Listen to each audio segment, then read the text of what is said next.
Christy with the Chirpy YouTube channel.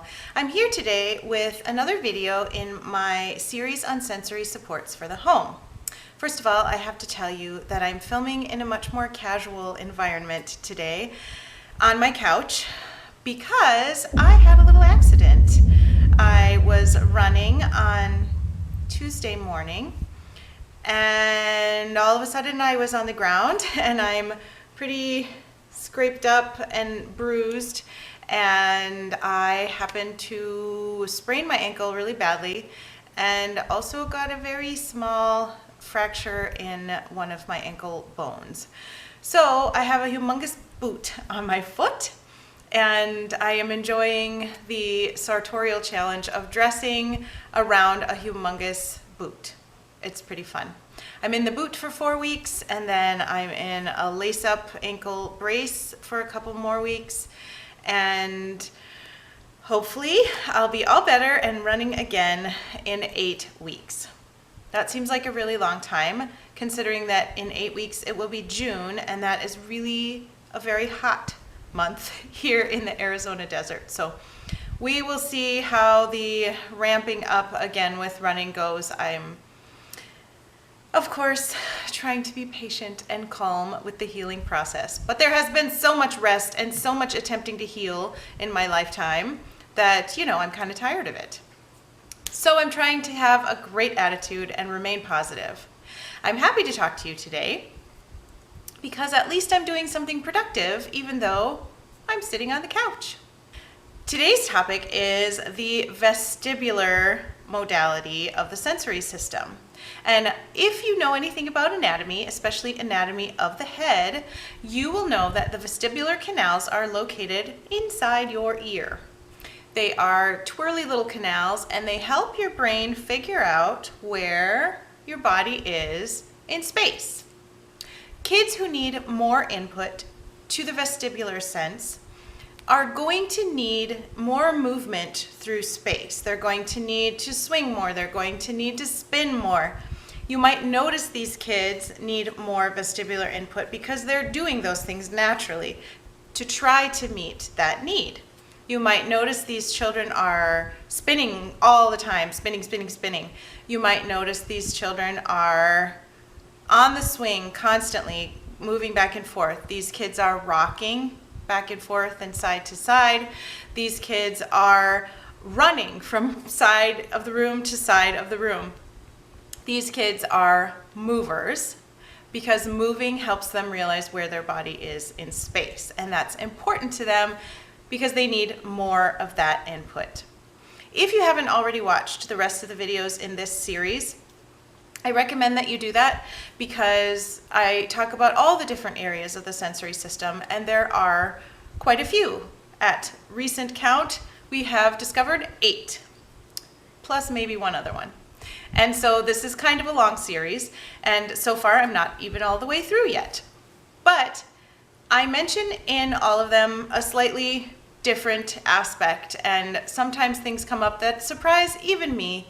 Even though I plan out these videos and have a little script, sometimes things just come up that I say that I don't say in some of the other videos. So if you haven't seen them, please do go back and watch them. One thing that I have said in all of them is that we need to institute something called a sensory diet. As I always say, it has nothing to do with food, although you should be getting your kids to eat as healthy as possible, which means lots of vegetables, fruits, beans, legumes, and whole grains, as much of those as possible, especially the vegetables. There's something about vegetables, especially green vegetables, and especially cruciferous vegetables, that feed the brain. We actually have sensors in our bodies for the cruciferous thing in cruciferous vegetables. Just think about that. What if you don't eat any cruciferous vegetables? Nothing ever goes in that sensor. And whatever that sensor does in your body, which is going to be good, it just goes undone because you don't have anything pushing that button. That seems sad to me. So eat your cruciferous vegetables. If you do not like broccoli or kale, as I do not like broccoli or kale, also they cause havoc with my digestive system because I have Crohn's disease, Try red cabbage. It really has a sweet texture to it, a sweet taste, and I really enjoy it. Also, Brussels sprouts are a little bit easier to get to like, especially if you pour like a sweet and sour spicy sauce on them and then roast them until they get kind of caramelized. They're very, very delicious. I think even your kids would be willing to eat them. They're like cute little meatballs, only they're good for you instead of bad for you. Who wouldn't want that? Back to the sensory diet. This is when we set up a few times throughout the day, a time when we can really heavily invest in that sensory system for that particular child. So for example, in this case, the child needs more vestibular input to feel calm and regulated.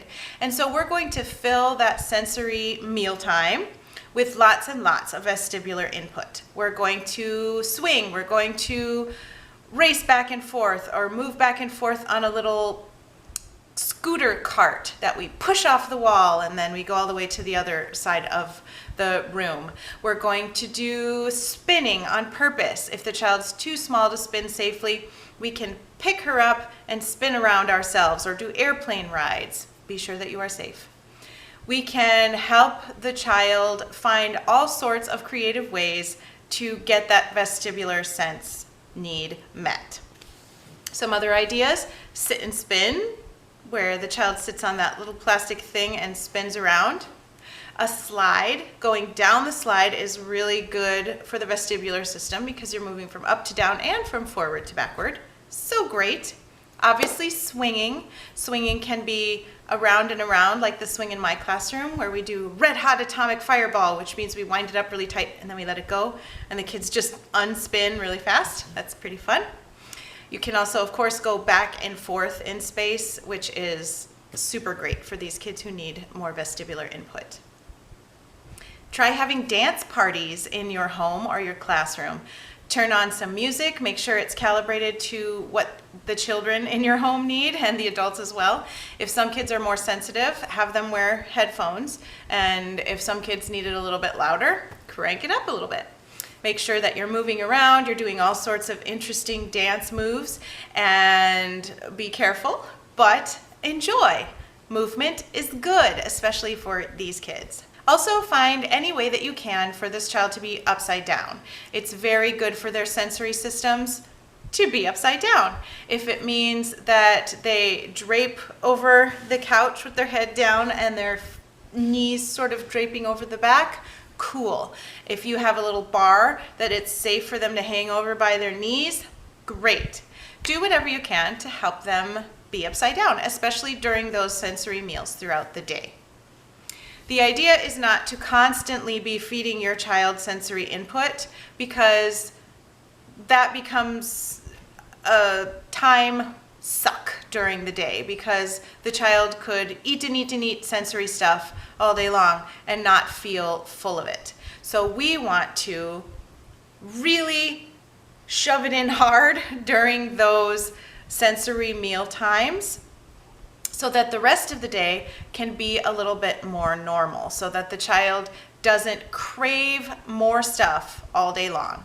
If you think about it from an actual food perspective, if you just nibble all day long, like think of a holiday situation, and in that type of day, if you just nibble all day long, small amounts, you never actually feel full. You kind of still feel hungry the whole day because you never got a big enough meal to activate your stretch receptors.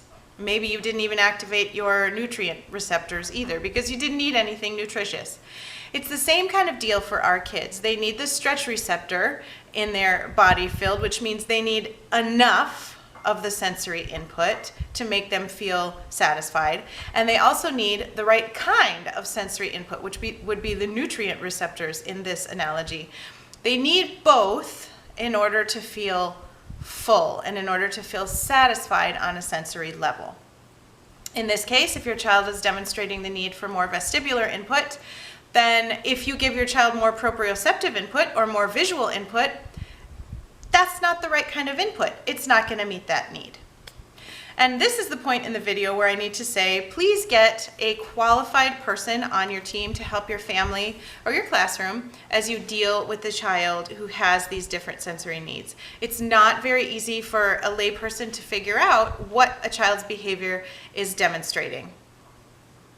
It's difficult, and it takes some time, and it takes a specialist to really help you. So please find an occupational therapist who's a specialist in sensory processing and in sensory smart sort of treatment of kids. In the meantime, there are a couple great books I recommend. One is called Sensory Processing 101, and the other one is called Understanding Your Child's Sensory Signals. And I should have had these here with me on the couch while I was filming. I'm not going to go get them right now because I have a huge boot on and my ankle is kind of throbbing a little bit. So I'm going to stay put. I will put pictures of them right here though so you can see them, and I will put a link in the box below so you can just click on that and it will take you right to Amazon so that you can buy them for yourselves.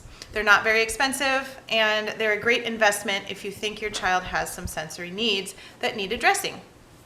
So in the meantime, while you're looking for a qualified occupational therapist, or if you're not able to find one where you live, then those books and videos similar to this series that I'm doing should help you figure your kid out a little bit better.